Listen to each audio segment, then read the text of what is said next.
நீங்கள் ஒரு பிஸ்னஸ் பண்ணி ஸ்டார்ட் பண்ணுறீங்க அப்படின்னா அட்லீஸ்ட் வந்து ஒரு 5 இயர்ஸ் 10 இயர்ஸ் ஆனதுக்கு அப்புறம் தான் நல்லா க்ரோத் அண்ட் இம்ப்ரூவ்மெண்ட் வந்து உங்களுக்கு கிடைக்கும். அது என்ன ஒரு பிஸ்னஸாக இருந்தாலுமே சரி, நீங்கள் ஆனால் அதே பிளேஸில் அதே இடத்துல வந்து கண்டினியூவாக அந்த பிஸ்னஸை மெயின்டைன் பண்ணணும். பட் என்னோடய லைஃப்பில் என்னோடய சுச்சுவேஷன் பார்க்கும்போது நான் 1 இயர்ஸ்க்கு ஒன்று வந்து ஒரு ஷாப்பை வந்து சேஞ்ச் பண்ணியிருக்கேன். இப்போ நான் வந்து ரன் பண்ணிட்டு இருக்க ஷாப் பார்த்தீங்கன்னா ஆஃப்டர் மேரேஜ்க்கு அப்புறம் 4வது ஷாப் இது வந்துட்டு டைலர் ஷாப்பு. ஸோ அந்த பிளேஸ் நிறைய மாறி இருக்கேன். பட் வந்து ஒவ்வொரு ஷாப்லேயும் நான் சேஞ்ச் பண்ணும்போது நிறைய அனுபவங்களும் நிறைய கஷ்டங்களுமே நான் ஃபீல் பண்ணியிருக்கேன். ஏன்னா ஒரு ஷாப் வந்து நம்ம சேஞ்ச் பண்ணுறோம் அப்படின்னா அதில் டெவலப்மெண்ட் அண்ட் க்ரோத் பண்ணுறதுக்கு நிறைய நான் ஹார்ட் ஒர்க் பண்ணி ஆகணும். ஸோ இந்த சீசன் பார்த்தீங்கன்னா வந்து இப்போ மழை நாள், இந்த மழை நாள்லையுமே வந்துட்டு என்கிட்ட கிளாஸ் வந்து ஸ்டூடெண்ட் வராங்கும் போது எனக்கு காட் பிளஸ்ஸிங்ஸ் தான் நான் நினச்சிப்பேன். ஏன்னா காட் கிரேஸ் வித் மீ அப்படின்னு சொல்லிட்டு நான் ரொம்ப ஃபீல் பண்ணுறேன். ஏன்னா என் கூட கடவுள் இருக்கார் அப்படின்ற மாதிரி ஒரு நம்பிக்கை எனக்கு அதிகமாக கொடுக்குது.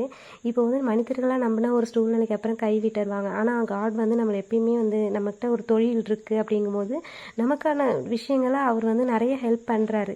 ஸோ அதை வந்து தக்க சமயத்தில் நம்ம அதை பயன்படுத்திக்கிட்டு அந்த பிளஸ்ஸிங்ஸை வந்து நம்ம அக்செப்ட் பண்ணிக்கிட்டு நம்ம ஏற்றுக்கணும்.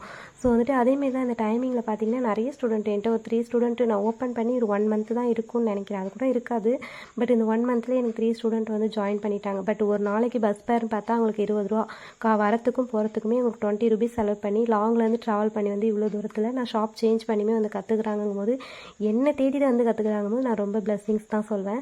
ஸோ என்னோடய ஸ்டூடெண்ட் எல்லாருமே என் மேலே ரொம்ப கேரிங்காகவும் இருப்பாங்க. நான் சாப்பிடல அப்படின்னாக்கா ஏன்க்கா சாப்பிடாம இருக்கீங்க? ஸோ இந்த மாதிரி கேரிங்கான பர்சனாக இருப்பாங்க. எல்லாரையும் நானும் ஃப்ரெண்ட்லியாக ஜாலியாக பேசுவேன். ஸோ என்னோடய ஸ்டூடெண்ட் எல்லாருமே எனக்கு ரொம்ப பிடிக்கும். I love my student. Okay, bye.